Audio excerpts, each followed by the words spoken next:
আসসালামু আলাইকুম আমার প্রাণের আপুরা ভাইয়ারা আপনারা সবাই কেমন আছেন? আশা করি আল্লাহর অশেষ রহমতে ভালো আছেন। আমি আপনাদের বোন, আপনাদের দোয়া ভালোবাসা ভালো আছি।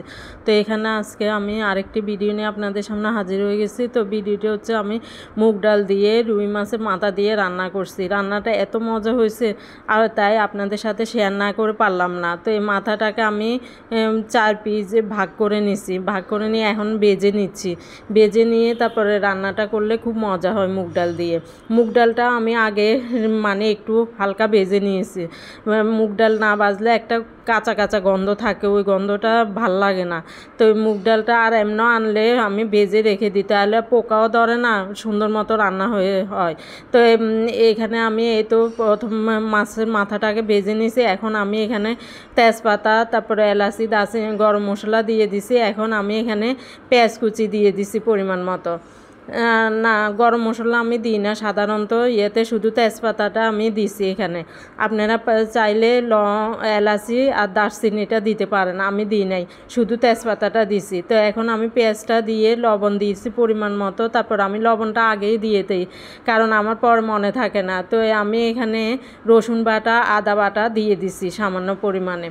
তো রসুন বাটা, আদা বাটাটা দেওয়ার পর আমি এখানে গুঁড়ো মশলাটা দিয়ে দিছি। বাটা মশলার মধ্যে আমি শুধু রসুন বাটা আর আদা বাটাটাই দিছি। এখন আমি হলদির গুঁড়াটা দিয়ে একটু নেড়ে চেড়ে নিছি। এখন হলদির গুঁড়ো কম হয়েছে, আমি আরেকটু বেশি পরিমাণে দিয়ে দিছি। তারপরে এখন আমি মরিচের গুঁড়াটা দিয়ে দিছি।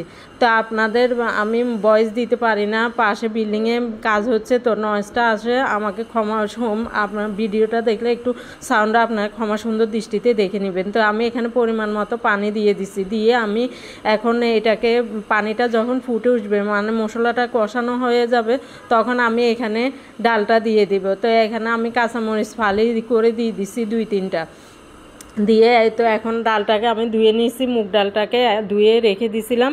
তো এই মুগ ডালটা এখন আমি দিয়ে দিছি। তো মুগ ডালটা দিয়ে ভালো মতো কষানো হলে মাছটা আমি দিয়ে দিব।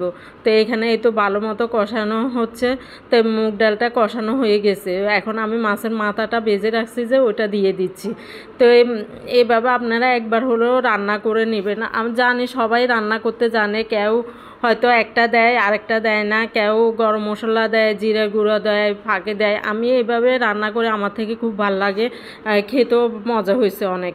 তো এখানে আমি এই তো পরিমাণ মতো আরও পানি দিব, এখানে কম পানি হয়েছে, আমি পানি আরেকটু দিব। তো এই পানিটা যখন মাছের মাথা ডালটা কষানো হয়েছে, তখন আমি পরিমাণ মতো রান্না হওয়ার জন্য পানিটা দিয়ে দিছি। তো এই তো আমার রান্নাটা কমপ্লিট হয়েছে। দেখুন কালারটা কি সুন্দর আসছে, রান্নাটাও খেতেও মজা হয়েছে, যেমন কালারটাও সুন্দর আসছে। তো এইভাবে একবার হলো রান্না